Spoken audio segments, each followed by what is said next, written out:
다윗의 가정에 대해서 지금 이야기를 나누고 있는데요. 다윗이 잠깐만 말씀드리겠습니다. 다윗의 행적들을 살펴보겠습니다.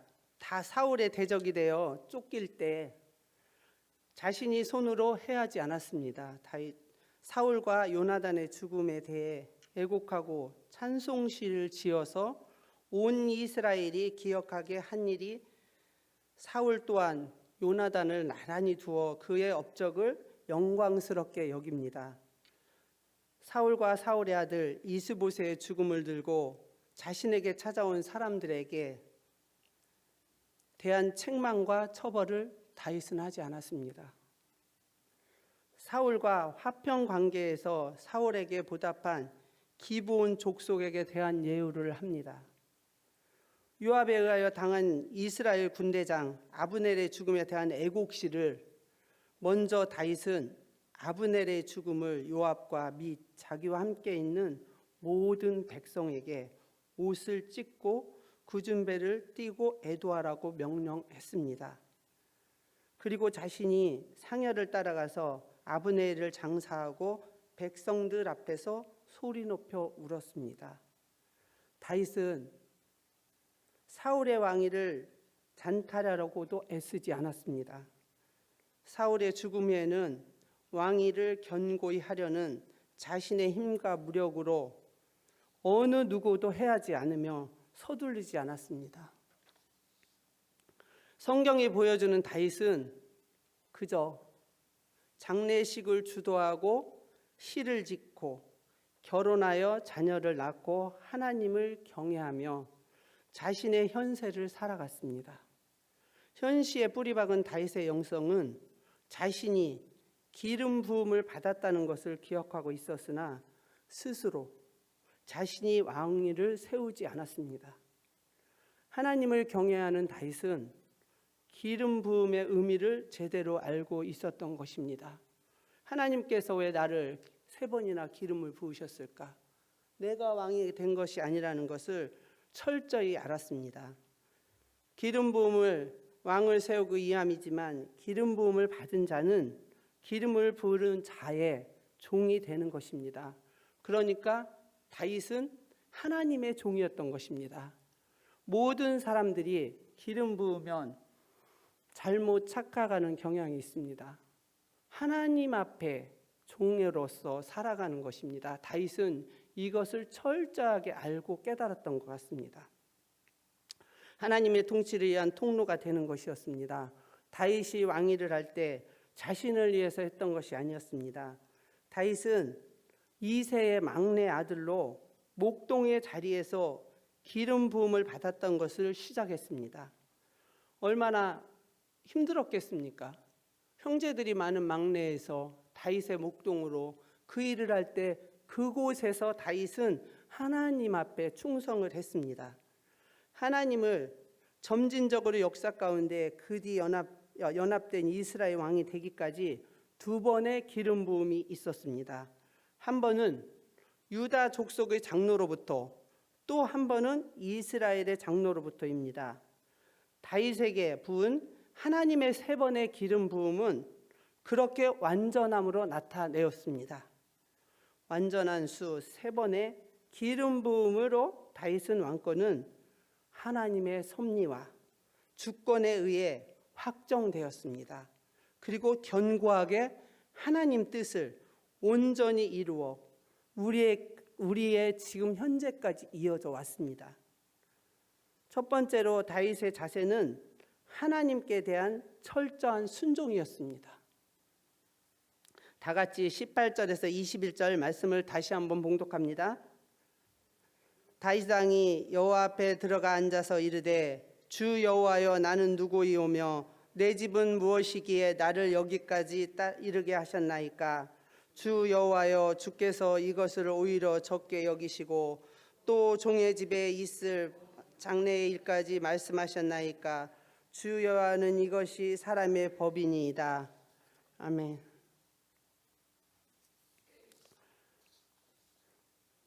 주 여호와는 우리 종이 라시오니 다윗이 다시 주께 무슨 말을 하오리까. 또 18절 말씀에 다윗은 앉아서는 다윗이 갖춘 자세를 표현합니다. 하나님이 기뻐하고 하나님의 마음을 시원하게 하는 내 종 다윗의 모습입니다. 다윗은 하나님 뜻 앞에서 모든 것을 정지합니다. 다윗의 모든 행동을 하나님 앞에서 멈춥니다. 다윗의 그런 모습이 우리가 우리의 삶에서 하나님을 향한 것이라고 우리는 이 성경 말씀을 통해서 배워야 됩니다. 다윗의 생각과 다윗의 주장이 분명히 있었을 것입니다. 그렇지만 다윗은 하나님 앞에서 자기의 뜻을 접습니다. 그리고 자기의 뜻을 순종합니다. 그래서 뜻을 버리고 순종하는 것은 쉬운 일이 아닙니다. 그런데 다윗은 몸으로 단련되어 있었습니다. 다윗은 늘 하나님이 말씀하시면 그 앞에 앉았습니다. 말씀을 듣고 행합니다. 자신의 뜻을 철저히 굴복합니다. 18절 말씀에 내가 누구이오며 내 집은 무엇이기에 다윗은 자기가 누구인지 비로소 분명히 알게 되었습니다. 하나님이 다윗의 왕자를 통해 하실 일 앞에 다윗은 온전히 자신의 생애를 드렸습니다. 그러나 다윗의 모든 것은 하나님이 다윗에게 하셨습니다. 우리가 지금까지 신앙생활을 하면서 우리가 한 것 같지만 우리의 삶의 여정은 하나님이 하셨습니다. 성경에서 말씀하시는 것이 다윗을 그렇게 인도하셨던 하나님은 우리도 그렇게 인도해 주십니다. 우리는 이와 같은 다윗 왕이 자기의 생각이나 감정에 따라서 드린 기도가 아니었습니다. 다윗의 기도는 철저하게 하나님의 언약의 말씀에 기초한 것이었습니다. 다윗은 기존에 자기의 생각이나 감정 따위에 일만의 미련을 갖지 않았습니다. 다윗도 자기의 생각이 분명히 있었을 것입니다. 감정도 충분히 있을 사람이고 다윗이 하나님께서 완전하다고 말씀하셨잖아요. 그것은 다윗이 완전한 것은 하나님의 뜻에 순종했기 때문에 완전하다고 말씀을 하셨습니다. 그래서 하나님 말씀을 따라 그 뜻이 이루어지기만을 간절히 구했던 것입니다. 그게 다윗이 하나님 앞에 기도드린 감동과 감격이었습니다. 그 기도는 하나님께서 받으시고 다윗을 기름 부음을 받고 그 일을 감당하게 하게 하셨던 것입니다. 전도서 9장 말씀의 세번역 성경을 보면 나는 이 모든 것을 마음속으로 깊이 생각해 보았다. 그리고서 내가 깨달은 것은 의로운 사람들과 지혜로운 사람들이 하는 일을 하나님이 조종하시는 것, 그들이 사랑과 마음까지도 하나님이 조종하신다는 것이다. 사람은 아무도 자기 앞에 놓여 있는 일을 알지 못한다. 우리가 벌어지는 일들이 오늘 일이 내일 일어나는 일들을 우리가 예측할 수 없잖아요. 그래서 우리가 우리 자신을 이끌어가는 삶이 완전할 수 없다는 것입니다. 그래서 내일들도 하나님이 계획하시고 그분의 음성을 들을 때 우리가 하나님 앞에 건강한 삶을 사는 것입니다. 두 번째로 다윗은 하나님 앞에서 이대한 일들을 기도의 심정으로 찬양을 합니다. 다 같이 22절에서 26절 말씀을 다시 한번 봉독합니다. 22절입니다. 그런즉 주 여호와여 주는 이대하시니 이는 우리 귀로 들은 대로는 주와 같은 이가 없고 주위에는 신이 없음이니이다. 땅의 어느 한 나라가 주의 백성 이스라엘과 같으리이까. 하나님이 가서 구속하사 자기 백성으로 삼아 주의 명성을 내시며 그들을 위하여 큰 일을 주의 땅을 위하여 들어온 일을 애국과 많은 나라들과 그의 신들에게서 구속하신 백성 앞에서 행하셨사오며 주께서 주의 백성 이스라엘을 세우사 영원히 주의 백성으로 삼으셨사오니 여호와여 주께서 그들이 하나님이 되셨나이다. 여호와 하나님이여 이제 주의 종과 종의 집에 대하여 말씀하신 것을 영원히 세우시며 말씀하신 대로 행하사 사람이 영원히 주의 이름을 크게 높여 이르기를 만군의 여호와는 이스라엘의 하나님이라 하게 하옵시며 주의 종 다윗의 집이 주 앞에 견고하게 하옵소서. 아멘.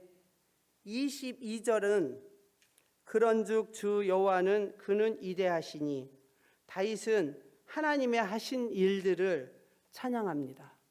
우리는 하나님이 하신 일들을 고백하며 찬양하는 다윗이 시편 23편을 쓰면서 그 애절함이 그 시편에 다 나오고 있습니다. 다윗의 생애가 다 나오고, 그럴 때 우리도 우리의 생애를 돌아볼 때, 우리가 슬프고 어렵고 힘든 일이 있을 때 하나님 앞에 이렇게 찬양할 수 있어야 우리 마음이 편안해집니다. 사람에게 말을 해도 그 완전함은 없습니다.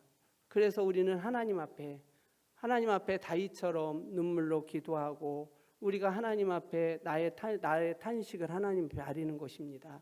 다윗이 그런 부분을, 감정적인 부분들을 하나님과 굉장히 많이 관계가 됐던 것 같습니다.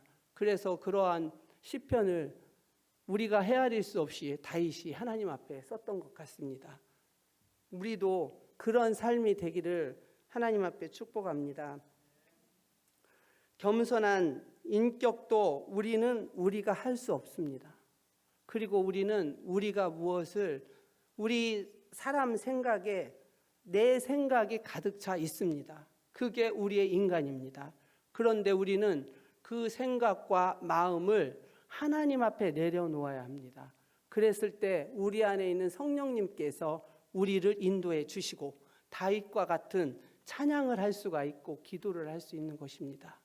그래서 우리는 온전히 하나님을 경외하는 삶으로 사는 것이, 다윗이 지금 살면서 다윗이 얼마나 힘들었겠습니까? 압살롬인 자식이, 내 자식이 나를 죽이려 할 때 그 부모의 마음은, 그런 다윗이 그 감정을 하나님 앞에 내어놓은 것입니다. 그래서 하나님의 말씀을 듣고 순종하고 찬양을 했던 것입니다. 우리가 우리 자녀를 잘 키웠다고 해도 요즘 현대 시대에 우리 자녀들이 우리 부모들의 마음을 알아주나요? 우리는 시대가 많이 바뀌었습니다. 그런데 우리 아이들을 더 이해해야 됩니다. 왜냐하면 상황과 환경이 믿음으로 자랄 수 있는 세대들이 지금 어렵습니다. 그래서 우리 아이들을 더 사랑하는 것이 부모가 아이들에게 자비를 베푸는 것입니다. 왜냐하면 하나님이 우리에게 자비를 베푸셨거든요. 그래서 우리는 그 자비를 아이들한테 베풀 때 우리 부모를 통해서 예수 그리스도를 보는 것입니다. 그리고 인격자로 우리에게 그 아이들을 보내주셨습니다. 그래서 우리는 하나님 대신해서 그 아이들을 키워내야 되고, 우리가 다음 세대 아이들을 그렇게 키워내야 됩니다. 저희들이 그런 부분을 할 수 있는 것은 다윗이 모든 것을 하나님 앞에 앉으라면 앉고 순종했던 것입니다. 그래서 우리의 삶이 그렇게 될 때 하나님께서 우리 자녀들을 축복해 주시고, 부모가 축복의 기도가 넘치는데, 부모가 예수님처럼 사는데 아이들이 그 예수님의 발자취를 따라오는 것입니다. 그래서 우리가 다윗의 기도를 듣고 하면서 우리는 더욱더 우리 생각과 우리 감정을 하나님 앞에 내려놓아야 됩니다. 현대 시대에는 우리의 감정을 파고드는 사단의 역사가 큽니다. 우리는 우리의 주권적인 생각이 강합니다. 그 주권적인 생각을 다윗처럼 하나님 앞에 내려놓는 것입니다. 그러면서 그럴 때 하나님의 음성을 들을 수가 있습니다. 그래서 내가 상대방하고 내 자녀하고 관계 속에서, 부부 관계 속에서 하나님께서 우리를 왜, 가정이 첫 번째 표적이라고 제가 한번 설교한 적이 있습니다. 요한복음 2장에 가정이 건강하게 세워져야 교회가 건강하고 나라가 건강한 것입니다. 그래서 하나님은 우리 가정을 축복합니다. 그래서 다윗이 모든 것을, 다윗이 형제 중에서 참 연약했잖아요. 그런데도 그 일을 잘 감당했습니다. 그래서 하나님이 기름 부은 자는 하나님이 세우신 것입니다. 그래서 우리가 이 말씀을 볼 때 더욱더 주님 앞에, 우리는 선택받은 자들이고요, 우리는 굉장히 하나님을 택했어요. 하나님이 사랑하는 아들아 딸들아 늘 우리한테 그렇게 속삭여줘요. 근데 우리가 그 음성을 잘못 듣는 거예요. 그럴 때 우리를 위로하시고 상황과 환경을 뛰어넘는 하나님의 사랑이 있습니다. 그래서 우리가 그거를 경험하고 나갈 때, 우리가 그것을 하나님과 관계에 깊이 들어갈 때 우리도 사랑하는 사람과 관계가 깊어야 되잖아요. 내가 부모님을 이해하고 사랑할 때, 우리 부모님의 마음을 알을 때, 그때 예수님의 진실한 사랑이 나오는 거고, 그 사랑으로 인하여 우리가 예수님을 나타내는 것입니다. 사무엘의 7장은 구약에 있는 복음서라고 말합니다. 신약의 모두는 여기에 담겨 있다고 볼 수 있습니다. 꼭 집에 가셔서 사무엘의 7장을 한번 깊이 읽어보시길 바랍니다. 하나님 나라의 구체적인 청사진이 여기에 있습니다. 하나님 나라와 통치와 왕권의 모형이 여기에 있습니다. 하나님의 구원이 선지자 나단을 통해 다윗에게 말씀하신 하나님의 사람의 몸을 입고 우리의 임마누엘 하시기 위해서 육신의 몸으로 오셨습니다. 요한복음의 말씀에 보면 성육신에서 하나님 육신의 몸으로 오셨잖아요.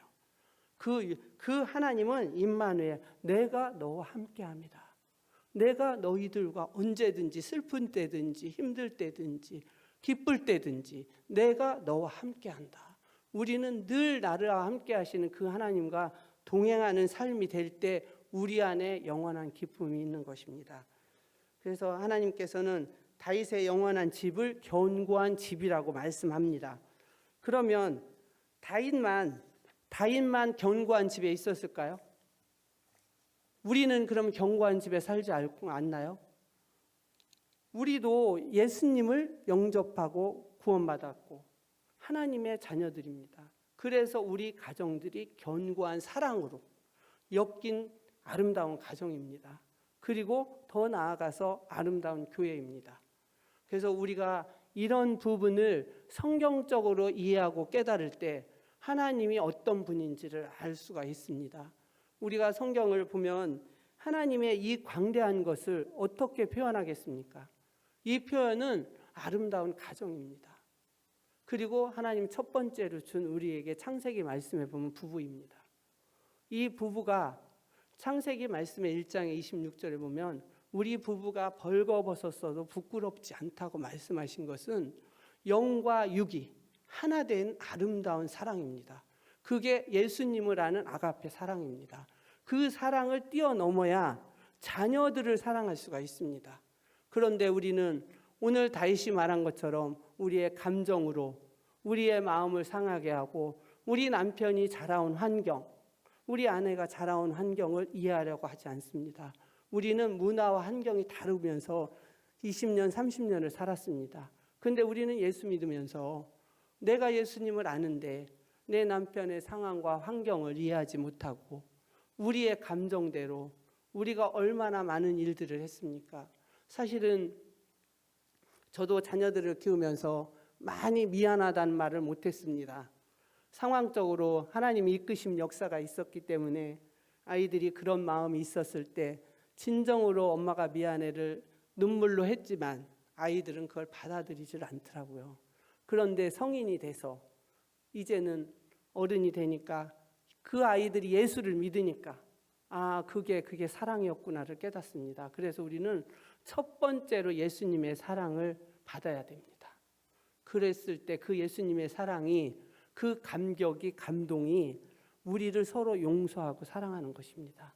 그래서 우리가 더 나아가서 우리 교회 안에서도 우리가 다른 부분을 서로 사랑하고 위로하고 격려하는 것입니다.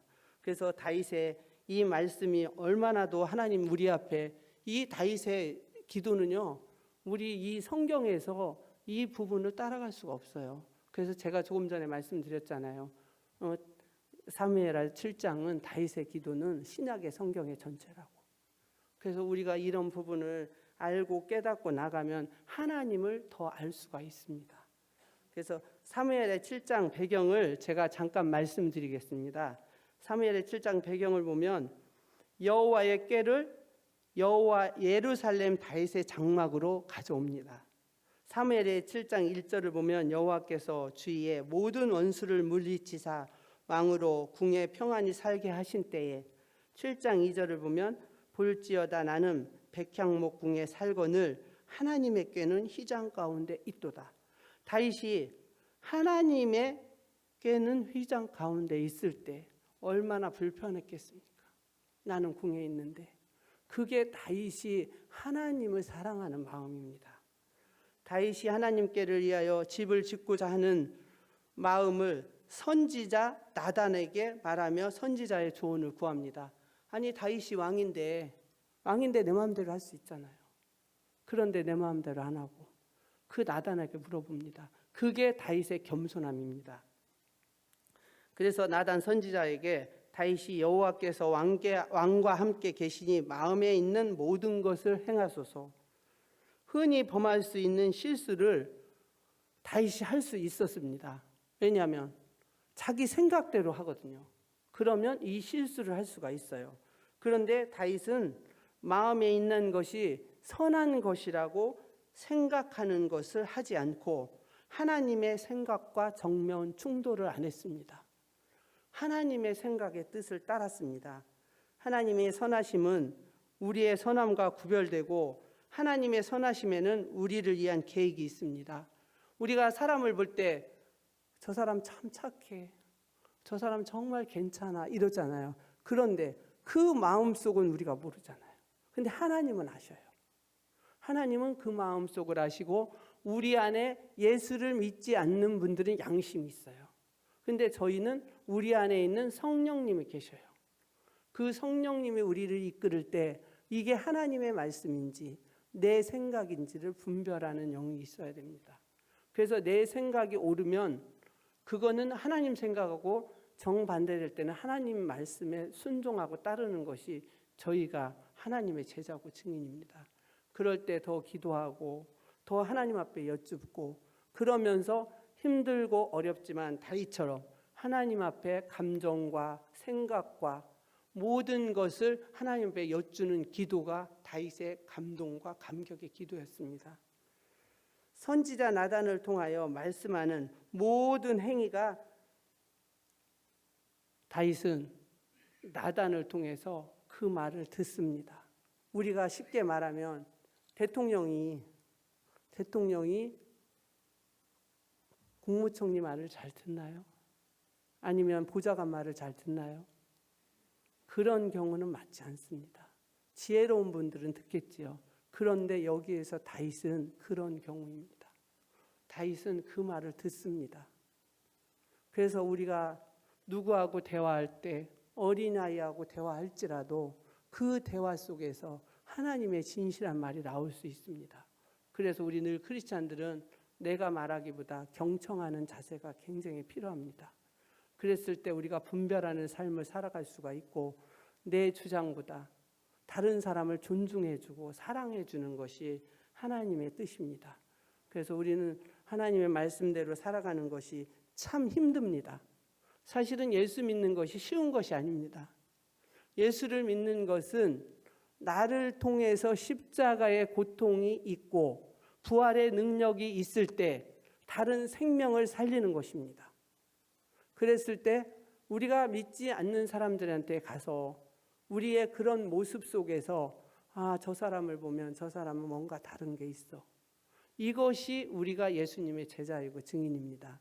그런데 이런 부분을 우리는 할 수가 없습니다. 왜? 인간의 연약함이 있기 때문에. 그런데 다윗처럼 하나님 앞에 관계가 깊고 하나님과 가까이 갈 때 그런 역사가 일어납니다. 우리가 우리 생각을 하는데 우리가 기도를 드릴 때 하나님이 다른 마음을 주실 때가 있잖아요. 그 저만 경험인가요? 그러면 저희는 그것을 제 생각을 내려놓고 하나님의 말씀에 어렵지만 순종합니다. 그래서 우리는 하나님을 잘 알고 배워야 됩니다. 성경 말씀을 잘 알고 배운다라는 것은 지식을 많이 쌓는 것이 아니라 하나님 다윗처럼 지금 다윗한테 하나님 그러잖아요. 앉으라고. 그죠? 앉으라고 할 때 앉잖아요. 그게 하나님께서 우리에게 말씀하시는 것입니다. 선지자 나단에게 임한 말씀은 내가 나를 위하여 내 살 집을 건축하겠느냐. 하나님은 이스라엘 자손을 애굽에서 인도하여 낸 날부터 오늘 다윗에게 말씀하시는 날까지 집에 사신 적이 없다고 말합니다. 하나님은 장막과 성막 안에서 다니셨다고 말씀하십니다.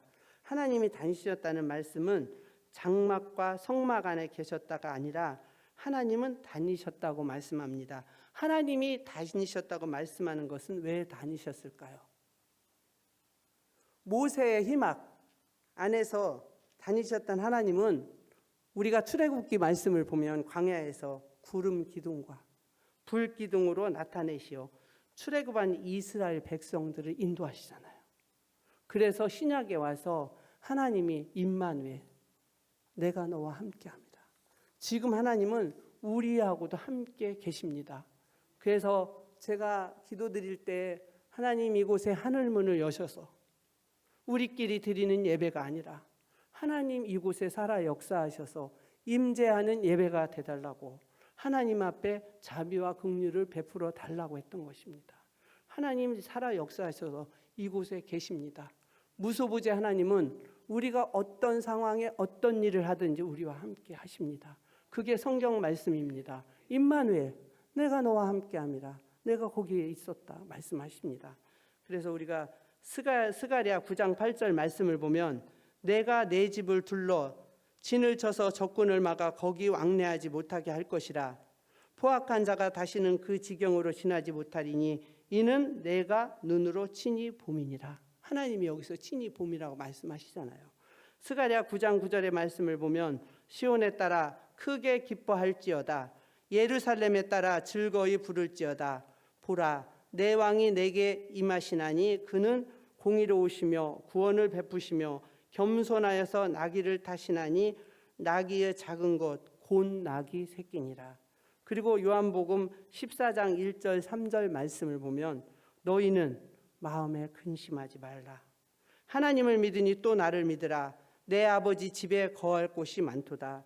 그렇지 않으면 너희에게 일렀으리라. 내가 너희를 위하여 거처를 예비하러 가노니 가서 너희를 위하여 거처를 예비하면 내가 다시 와서 너희를 내게로 영접하여 나 있는 곳에 너희도 있게 하리라 말씀하십니다. 어떻게 한다고요? 하나님의 나 있는 곳에 너희를 있게 한다고 말씀하시잖아요. 그러면 어떤 곳에 있든지 우리가 무엇을 하든지 우리 말씀대로 하나님은 우리와 함께 계시는 거예요. 그래서 무소부재 하나님이라고 하시는 거예요. 하나님을 보면 위대하시고 광대하신 그 하나님, 창세기 1장을 보면서 말씀이 창조를 하셨잖아요. 그런 하나님이 언제든지 우리와 함께하여 주셔서 우리가 외로울 때나 우리가 슬플 때나 함께 같이 울어주시고 우리가 기쁠 때 같이 울어주시는 하나님이 우리와 함께 있는다고 말씀하시는 것입니다. 이게 성경 말씀입니다.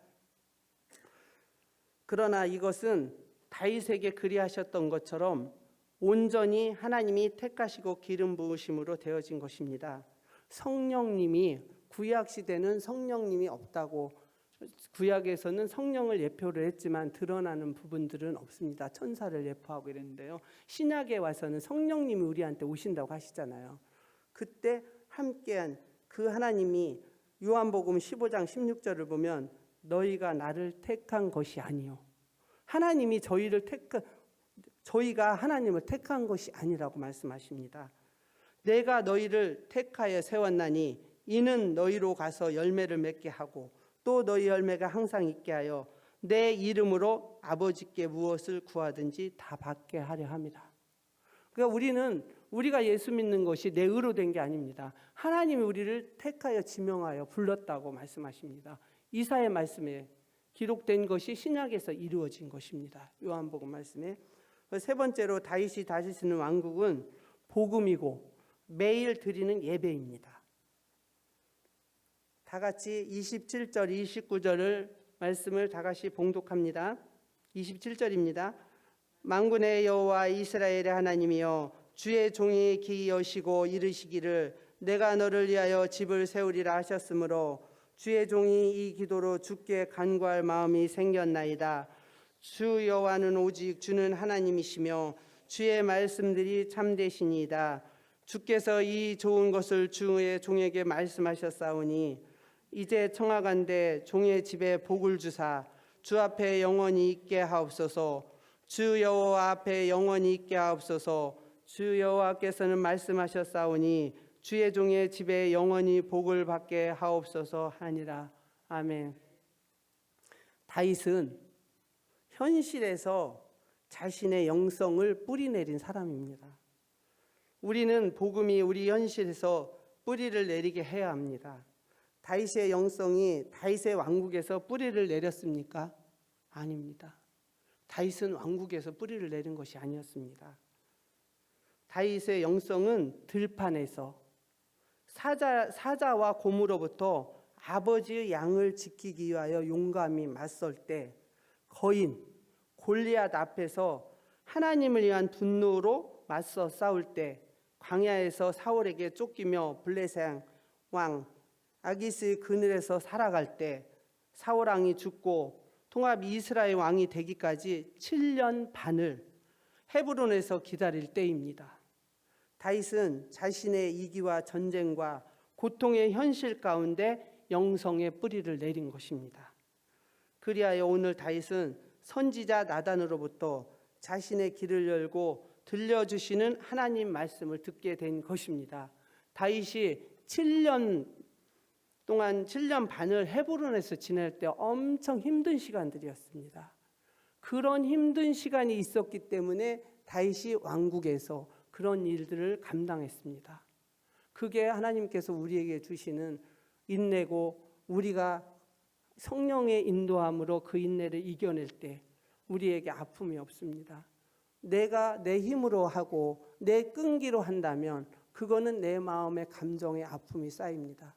그런데 그런 아픔과 감정을 다윗은 하나님으로부터 기름 부음 받고 그거를 치료가 됐던 것입니다. 그래서 영성의 뿌리가 거기에 뛰어넘어 왕으로 와서 그 왕궁을 잘 다스렸던 것입니다.